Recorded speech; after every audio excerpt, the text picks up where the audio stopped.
Hello friends, welcome to scholars ambition online classes. आज के video lecture में हम बात करेंगे India's first wetland conservation centre in Chennai. Chennai में देश का पहला वेटलैंड संरक्षण प्रबंधन केंद्र खुला है, उसके बारे में हम डिस्कशन करेंगे। शुरू करते हैं। सबसे पहले बात करते हैं कि वेटलैंड क्या होता है। तो वेटलैंड एक ऐसा एरिया होता है जहाँ पर लैंड और वाटर मिलते हैं, ठीक है। और ये यहाँ पर जो है वाटर जो है लैंड हमेशा पानी में डूबी रहती है, ठीक है। तो इसमें जो वाटर की डेप्थ होती है वो गौर करने वाली बात है कि वो 6 मीटर से ज्यादा नहीं होनी चाहिए, ठीक है। तो वाटर की डेप्थ जो है वो 6 मीटर से कम होनी चाहिए, ठीक है। कि इसके लिए कंडीशन होती है, ठीक है। इसके अलावा ये जो फ्लडिंग होती है ये परमानेंटली भी हो सकती है, सीजनली भी हो सकती है, ठीक है।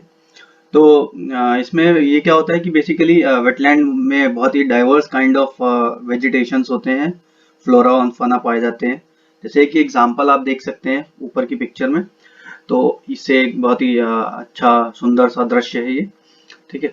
इसमें आप देख सकते हैं कि the various kind of vegetations and flora fauna is found in the wetlands ecosystem. नीचे इसको डिस्क्राइब करते हैं थोड़ा सा। तो अगर हम बात करते हैं, ये है लेक, ठीक है, और ये है अपलैंड। तो ये सारा का सारा एरिया यहाँ से लेके यहाँ तक ये सारा का सारा वेटलैंड है हमारा, ठीक है। तो अगर हम देखते हैं इस वेटलैंड में हमारा क्या क्या है, इसमें फॉरेस्ट हमको है मिला है, स्वैम्प भी है, और ये स्वैम्प वाला वेटलैंड, ये स्वैम्प वेटलैंड है, सॉरी। एंड ये दिस इज मार्श वेटलैंड, ठीक है।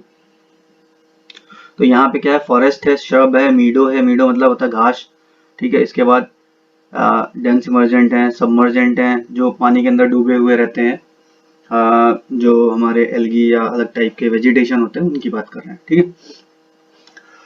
तो अगर हम बात करते हैं वेटलैंड की, तो ये बहुत ही डाइवर्स इकोसिस्टम है, ठीक है। यहाँ पे जो भी इकोसिस्टम पाया जाता है बहुत ही ज्यादा डाइवर्स होता है, क्योंकि it suppose various kind of vegetations and flora and fauna, ठीक है। Various kind of animals and vegetations is found in the wetland ecosystem, ठीक है। तो अगर हम बात करते हैं वेटलैंड जो है क्या क्या हेल्प करता है हमें, तो अगर हम देखते हैं wetland help in the water purification. It acts as a source of water storage भी करता है। It also process the carbon processing का क्या मतलब है, basically the vegetation which is found air, जो वेजिटेशन यहाँ मिलता है वो एटमॉस्फेयर से कार्बन डाइऑक्साइड को कैप्चर करके उसको ऑक्सीजन में कन्वर्ट करता है, जो हमारा फोटोसिंथेसिस प्रोसेस होता है। इसके अलावा it also स्टेबिलाइजेज the shore line, ये जो तटीय क्षेत्र हैं उनको स्टेबिलाईज करता है ताकि मिट्टी का कटाव ना हो, ठीक है। तो अगर हम बात करते हैं तो हमारे दो तरह के वेटलैंड होते हैं, एक कोस्टल होता है, एक इनलैंड होता है, ठीक है। तो इनलैंड में क्या है कि जो मार्शेस हैं, जो पॉन्ड्स हैं, लेक्स हैं, फेन्स हैं, रिवर्स हैं, वो सारे हमारे इनलैंड हो गए। जो कोस्टल हो गए वो सॉल्ट वाटर मार्शेस हो गए, एस्चुरीज हो गए, मैनग्रोव्स हो गए, और लगून्स हो गए, कोरल रीफ्स हो गए, ये सारे हमारे कोस्टल वेटलैंड में आते हैं। अगर मानव निर्मित या ह्यूमन मेड की बात करते हैं तो हमारे फिश पॉन्ड्स हो गए या धान के खेत हो गए, ठीक है, ये सारे के सारे हमारे मानव निर्मित वेटलैंड होते हैं। आगे बढ़ते हैं तो फिर बात करते हैं वर्ल्ड वेटलैंड डे। तो वर्ल्ड वेटलैंड डे हर साल 2 फरवरी को मनाते हैं।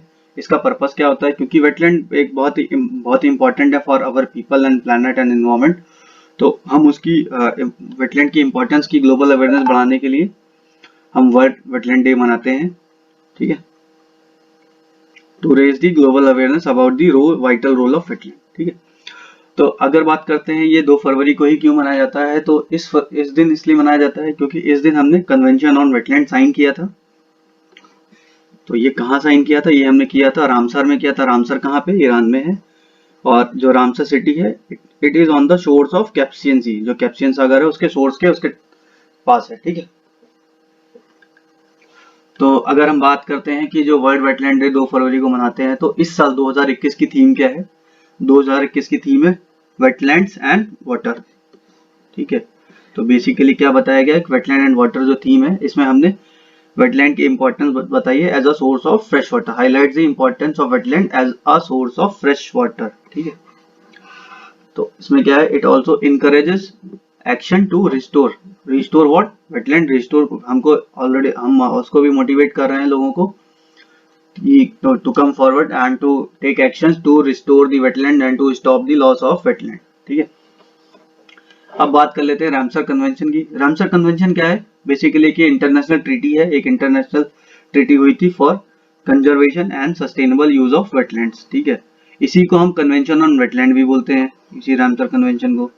तो ये हुई कहाँ थी, ये रामसर में हुई थी, ईरान में, इसीलिए इसको रामसर कन्वेंशन बोलते हैं। और ये 1971 में साइन हुई थी, ठीक है। आगे बढ़ते हैं।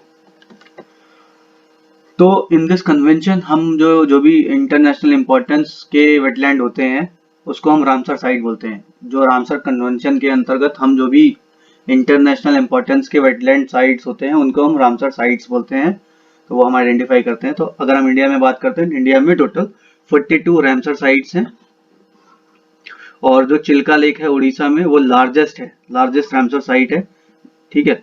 और चिल्का लेक उड़ीसा और केवलादेव नेशनल पार्क जो राजस्थान में है, ये फर्स्ट रामसर साइट है, ठीक है, फर्स्ट रामसर साइट है। और उत्तर प्रदेश में सबसे ज्यादा largest number of Ramsar sites हैं, कितनी है, 8 है उत्तर प्रदेश में, ठीक है। और रेणुका जो वेटलैंड है हिमाचल प्रदेश में, वो सबसे छोटा वेटलैंड है इन इंडिया। और राइट साइड में आप देख सकते हैं, it's a map of wetlands. तो जितने भी वेटलैंड्स हैं हमारे देश में 42 साइट्स का, वो उनका मैप है, ठीक है। आगे बढ़ते हैं। तो आप बात करते हैं जो वेटलैंड कंजर्वेशन सेंटर खुला है जो चेन्नई में, उसके बारे में बात करते हैं। तो बेसिकली जो ये CWCM है, जो conservation of wetland centre, conservation centre and management, ये जो खुला है CWCM, it is a part of national centre for sustainable coastal management Chennai, ठीक है। जो NCSCM चेन्नई में है उसका पार्ट है ये, ठीक है। तो वहां पर ये सेंटर खुला है। तो इसका जो पर्पस है, इसका पर्पस क्या है, it will act as a knowledge hub, ये एक नॉलेज हब की तरह काम करेगा फॉर वेटलैंड रिसर्चर्स के लिए, जो वेटलैंड पे रिसर्च कर रहे हैं, या पॉलिसी मेकर्स हैं, या यूजर्स हैं, उनके लिए एक नॉलेज हब का काम करेगा। इसके अलावा ये गवर्नमेंट को मदद करेगा for designing the and implementing the policy of forward policy for uses of wetlands, ठीक है। तो एंड रेगुलेटरी फ्रेमवर्क बनाएंगे, मैनेजमेंट प्लानिंग करेंगे, उसके बाद रिसर्च को भी बढ़ावा देंगे फॉर कंजर्वेशन ऑफ वेटलैंड्स, ठीक है। तो इनका काम क्या हुआ, मोटा मोटा इनका काम हुआ कि एक तो ये नॉलेज हब का काम करेंगे for researchers, policy makers and users.